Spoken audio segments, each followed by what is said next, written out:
Hello, today in my storytelling playlist I'm going to talk about the mystical quality of the other.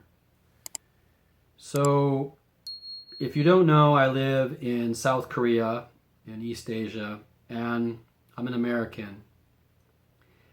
When you live in America, and I'm not sure if it's like this for every other Western country, but I know that in America there's this idealized version of East Asia and even I'd say India, that these places are kind of mystical or exotic in a way that is quite different than the Western world. I mean, I will say when I lived in America, I didn't come across that many people that were very spiritually aware.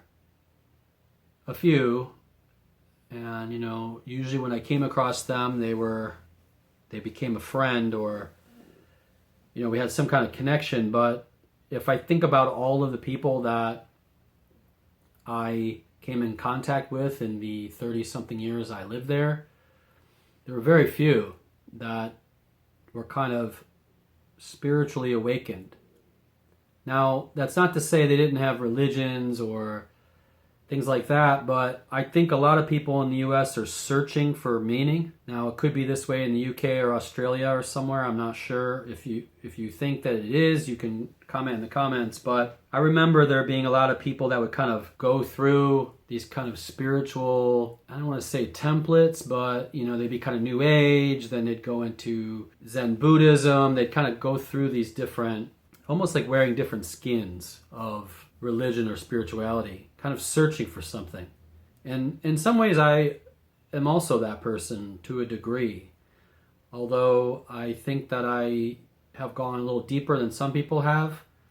But I remember you'd see people with tattoos that would have like Chinese writing, and half the time they didn't even know what the tattoos meant. They just thought it looked cool. Or they'd get into these kind of ideas of cultural insufficiency where it's just not good enough or not awakened enough or whatever. I could say in a way that is also me, but the difference that I saw, at least in myself compared to some of these other people, is that from a very, very young age, I was a searcher, a seeker. I wouldn't say that I would just go through things and kind of recycle them.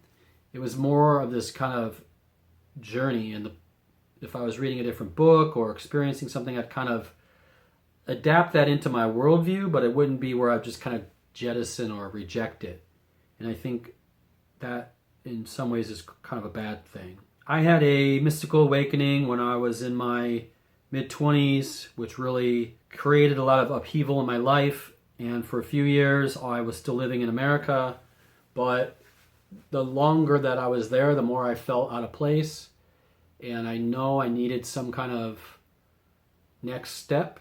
And it's funny, looking back on it, I think I was quite naive, thinking that I would find it in Asia, in East Asia, that most Westerners see Asia as a land of like ancient secrets, kind of mysticism, arcane wisdom, that kind of thing. Partly because of like yoga, Taoism, Buddhism, things like that. Well, after I came here, I realized that it was not what I expected it to be. So here are my findings. The majority of Asians don't really have spiritual views, at least the ones that I've met. Now, maybe if I've never been to Tibet, maybe if I go to Tibet, everybody's like that. I don't know. In the countries that I've been to, which I guess has been about 8 or 9 countries in Asia, I haven't really seen it.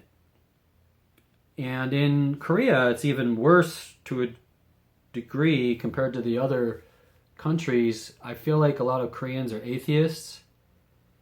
They might go to church, or they might, their parents might be Buddhists or something. But if you ask them, like, if they believe in ghosts or any of these kind of spiritual questions, they're often like very no, no, no. So I don't know. In my experience, they don't seem very spiritual. But in Asia, the other thing I've noticed is that the temples are businesses. They're not really, like thinking about the film Batman Begins.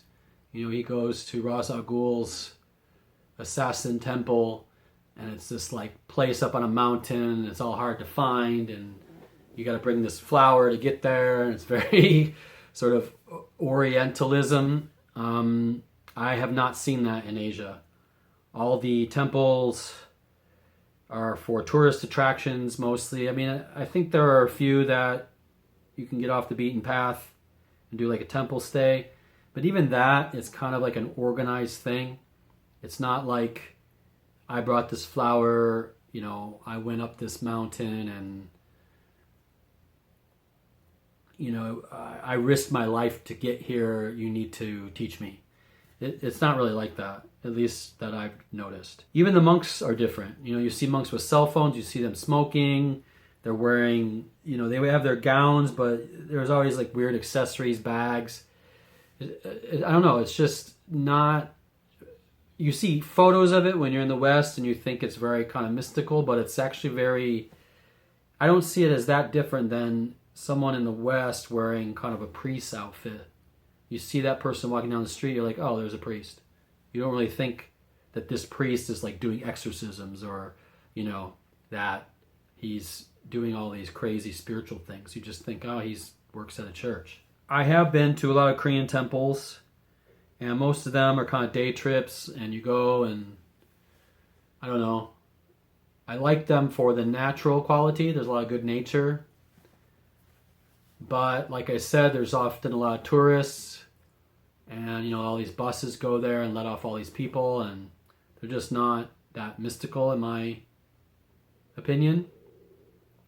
When I was in Southeast Asia, I went to two of the great temples there, temple complexes. I went to Angkor Wat in Siem Reap, Cambodia, and I will say it was magnificent as far as architecture and just the ruin quality of it, and the kind of wabi-sabi, as they say in Japan, where the land is kind of retaking it. That was just beautiful. However, it was filled with tourists, and it was, you know, I mean, I was a tourist too, I guess. But it wasn't just that. There was just so much commerce. You know, people all around selling t-shirts, and it was almost like going to Disney World or something. I also went to Bagan in Mandalay, Myanmar, which used to be called Burma. I really like that country. If you ever get a chance, I know it's gone through some turmoil, but when I went there, I've never seen people that had such innocent kind of smiling faces. If anything, that's where I saw mystical things, was in their eyes, because they just weren't touched by the rest of the world as much. It was quite hard to get to Bagan, and when you get there, it's kind of this orange desert kind of thing. And again, similar to Angkor Wat, there was a lot of commerce there, and it was beautiful to see these different ruins, especially with the sunset and stuff. I don't know, it just didn't really hit me mystically, if that makes sense. You definitely feel the weight, like the age of the places. Are there places like that on the earth anymore? I'm not sure. I went to a temple in Thailand where I got the tattoo. There's a video you can check out right here where I talk in detail about that. And again, that was a very business-like situation. I think the experience I had getting the tattoo was like an ordeal, kind of an initiation, and that was kind of mystical, but the actual surroundings, not so much. So when I came here, I intended to kind of find a teacher for my next step. What I realized is that the teacher was inside myself, and I never really found that kind of external influence that was going to kind of propel me to the next level. What actually did it was the fact that I was an outsider, not just for the cultures in Asia, but with a lot of the Western expats that were in Asia. You know, either they were a lot younger than me or they're a lot older than me, because I was kind of in the middle when I first came here. People think that South Africa and America and UK and Australia are very similar, but they're not really that similar, not in my opinion. Yes, we speak the same languages, but our outlooks on things are very different. And yeah, I mean, I think I have met some Americans, not as many as I thought I would. Just like back home, you meet someone, you're like, I'm not sure. Sometimes you meet someone and you're instant friends. It was kind of a similar thing. But because I had traveled a lot while I was here, I had long stretches of being alone, which I actually think was very good spiritually for me because it created kind of deep introspection. While I was over here, I was kind of reading books on like Taoism and just different philosophies, and seeing them through the expat lens, I think was enlightening. But I kind of wonder what it would have been like if, someone that was a Westerner and came to Asia like 200 years ago. I think it would have been a very different experience. I mean, there are days where it feels like I am kind of off the grid or off the edge of the world a little bit, but all in all, you can still get McDonald's, you can still do these things that are kind of Westerner. So I don't know. Well, the question now, I think, is what now? I think I don't have that much long left in Asia. I can feel I'm kind of hitting the end of it. But I think the next step for me is to reconcile these kind of Eastern and Western philosophies and integrate them. And I don't know how easy that's going to be. But I'm going to try, and we'll see. I guess the point of this story is that if you think you're in your country and you think it's going to be, you're going to go find yourself out in the world, yeah, you probably will find yourself, but it ain't going to be the way that you think it is, I think. So anyway, that's about all I got for today. Have a good day. Take care.